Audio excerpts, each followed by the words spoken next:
Portrait of the লেডির first part আমরা পড়ে নিয়েছিলাম, এখন হলো সেকেন্ড পার্ট। তো second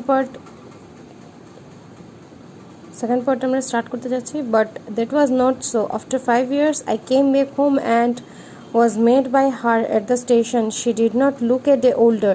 She still had no time for words, and while she clasped me in her arms, I could hear her reciting her prayers. Even on the last day of my arrival, her happiest moments are with her sparrows, whom she fed longer and with fabulous rebukes. তো যখন লেখক 5 বছর ফিরে আবার ঘরে আসলেন, তখন এসে প্রথমে ওনার ঠাম্মার সাথে ওনার দেখা হলো স্টেশনে। তো উনি দেখতে যেরকম ছিলেন, ঠাম্মা সেরকমই ওনাকে দেখতে লাগছিল। তো ওনার কাছে ঠাম্মা কোনো কথা না বলেই সোজা লেখককে একটা আলিঙ্গন করলেন ওনার আর্মসে নিয়ে, এবং লেখকও শুনতে পাচ্ছিলেন যে ওনার ঠাম্মা যে প্রেয়ার্সগুলো করছিলেন সেগুলো উনি শুনতে পাচ্ছিলেন মনে মনে। হ্যাঁ, আর ওখানে ওই দিন যে এসেছিলেন, ওনার আসার পরে প্রথম দিন ওনার সবচেয়ে হ্যাপিয়েস্ট মোমেন্টস কী ছিল, উনি স্প্যারোসদেরকে অনেক সময় ধরে খাইয়েছিলেন। ঠিক আছে। Next, in the evening, a change came over her. She did not pray. She collected the women of the neighborhood, but an old drum, and started to sing. For several hours, she thumped the sagging skins of the dilapidated drum and sang of the homecoming of warriors.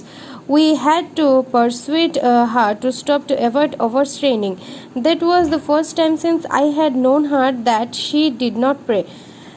তো উনি যখন যেদিন আসলেন তার ওই দিনই বিকেলবেলা কী করলেন, ওই দিন লেখকের জীবনের প্রথম দিন ছিল যেদিন উনি দেখলেন যে ওনার ঠাম্মা কোনো প্রেয়ার করছেন না, বরং উনি কী করলেন, পার্শ্ববর্তী মহিলা উইমেন অফ নেইবারহুড, পার্শ্ববর্তী মহিলারা যারা আছেন ওনাদেরকে নিয়ে আসলেন এবং একটা পুরনো ড্রাম নিয়ে বাজাতে শুরু করলেন। ড্রাম তো জানো, ঢোল যেটাকে বলা হয়।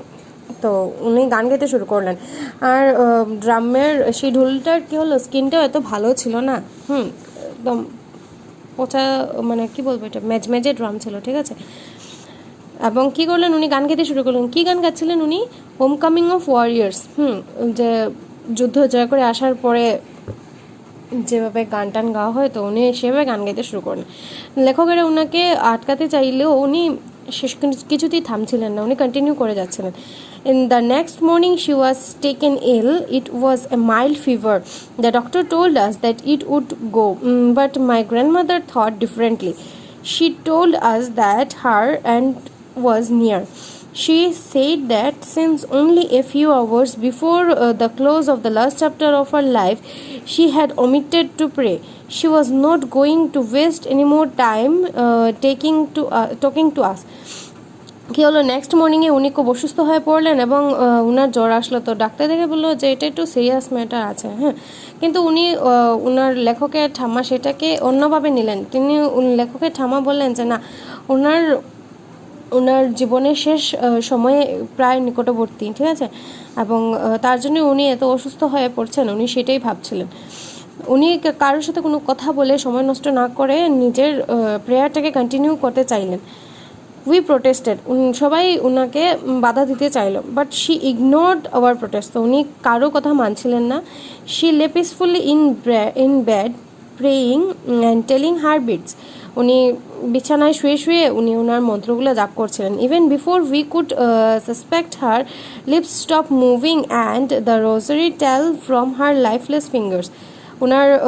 লেখকেরা আস্তে আস্তে নোটিস করলেন ওনার ঠোঁটের মুভমেন্টগুলো প্রায় বন্ধ হয়ে গেছে এবং ফিঙ্গার্সও বন্ধ হয়ে গেছে, একটা নিস্তেজ প্রাণের মতো। একটা জিনিসে প্রাণ না থাকলে যেরকম হয়ে যায়, তো ওনারা সেটাই নোটিস করছিলেন ওনার ঠাম্মাকে দেখে।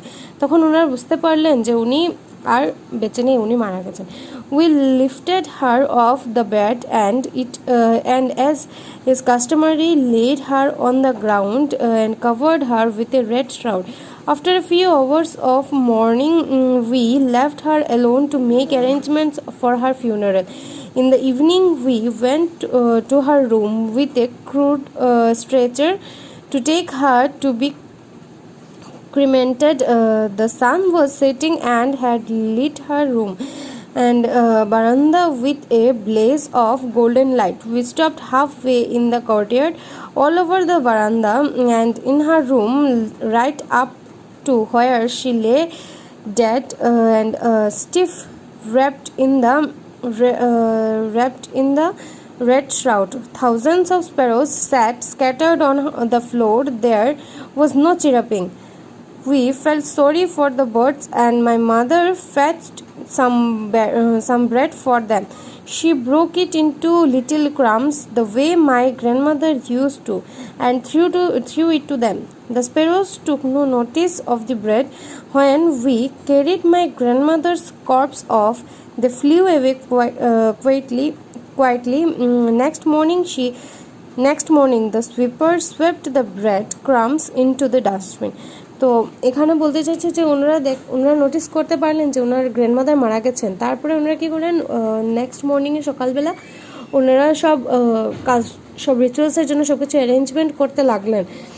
এবং ওনারা নোটিস করলেন যখন ওনারা ওনার গ্র্যান্ডমাদারকে বারান্দাতে নিয়ে আসলেন, তারপরে নোটিস করলেন যে হাজারো চড়ুই পাখি সেখানে এসেছিল, ঠিক আছে।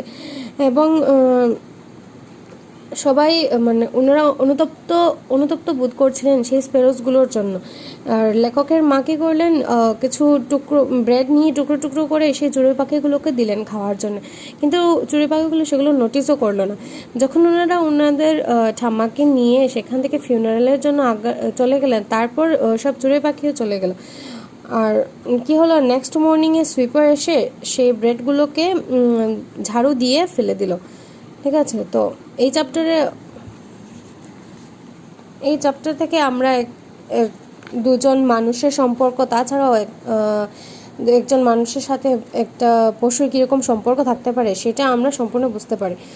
একদম প্রথমে আমরা পেয়েছি যে লেখক উনি ওনার গ্র্যান্ডফাদারের কথা এখানে ডিসক্রাইব করলেন, উনি দেখতে কীরকম ছিলেন, উনি কীরকম ড্রেস পরতেন বা ওনাকে দেখতে কীরকম লাগতো।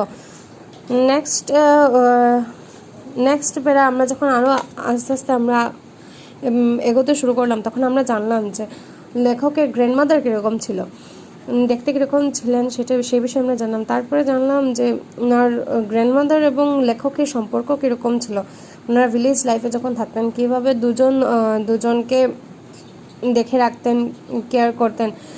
যখন স্কুলে যেতেন গ্র্যান্ডমাদার ওনাকে উঠিয়ে দিতেন, তারপরে লেখককে ঘুম থেকে উঠিয়ে দিতেন, তারপরে ওনাকে স্কুলে যাওয়ার জন্য রেডি করে দিতেন। তাছাড়া উনি সেখানে নিয়ে যেতেন এবং উনি বসে স্কুল শেষ করে তারপরে নিয়ে আসতেন, উনি দেখতেন কী পড়ানো হয় স্কুলে। তারপরে ওনারা যখন আস্তে আস্তে সিটি থেকে মুভ করার পরে কি হলো,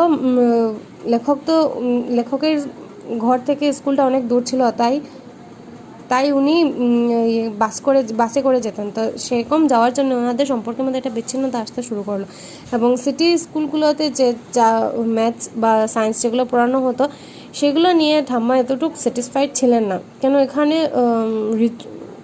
ভগবানের বিষয়ে বা এরকম রিলিজিয়াস বিষয়ে অনেক কম পড়াশোনা করানো হতো বলে। তারপরে যখন ইউনিভার্সিটিতে গেলেন, সেখানে আসার পরেও ওনাদের সম্পর্কটা আরও বিচ্ছিন্ন হয়ে গেল, কেননা উনি তো অ্যাব্রোডে চলে গেলেন, বিদেশে চলে গেলেন, এবং লেখকের ঠাম্মা ছিলেন সিটিতে।